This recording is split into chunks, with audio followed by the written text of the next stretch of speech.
Namen postopka je zaščititi osebe, ki ne morejo skrbeti zase ter za svoje premoženjske pravice in koristi. Razlogi za takšno nezmožnost so lahko motnje in težave v duševnem razvoju, poškodbe ali druga stanja, ki vplivajo na zmožnost razsojanja. Jurijev oče Stanislav zaradi napredujoče demence ni več zmogel raznih opravil, med drugim ni več skrbel zase, za svojo nepremičnino ter ni plačeval računov za življenjske stroške. Jurij je na pristojno okrajno sodišče vložil predlog za začetek postopka postavitve pod skrbništvo. Predlagatelji postopka so lahko tudi Center za socialno delo, državni tožilec, zakonec, zunajzakonski partner ali določeni sorodniki. Sodišče je predlog vročilo Stanislavu in Centru za socialno delo, nato je Stanislava povabilo na narok in ga zaslišalo. Zaslišanje osebe, o skrbništvu katere se odloča, je obvezno, v posebnih okoliščinah pa lahko poteka tudi na domu.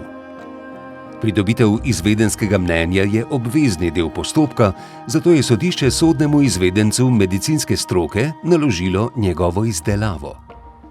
Izvedenec je pregledal Stanislava in pridobil njegovo zdravstveno dokumentacijo ter ugotovil, da Stanislav svojih zadev ne zmore več urejati sam.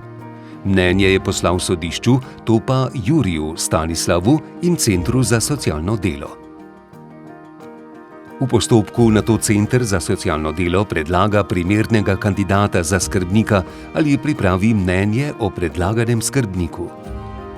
Center za socialno delo je za skrbnika predlagal Jurija. Predlagana oseba mora soglašati s postavitvijo za skrbnika, saj gre za častno in odgovorno nalogo, ki ni posebej plačana, zato je sodišče o tem zaslišalo še Jurija.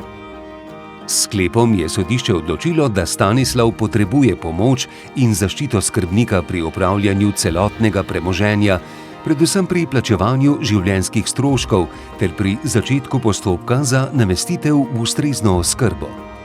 Za skrbnika je določilo Jurija. Nanj se je zato prenesla pravica nastopanja v pravnem prometu in sklepanja poslov, ki jih določi sodišče.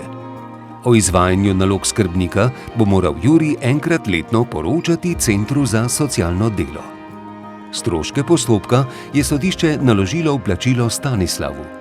Plačilni nalog je prevzel Jurij, ki je lahko po pravnomočnosti sklepa kot skrbnik plačal stroške iz Stanislavovega premoženja. Postopki pred sodiščem so lahko zapleteni, zato je priporočljivo, da si poiščete ustrezno pravno pomoč. Za več informacij obiščite spletno stran nasodiscu.si.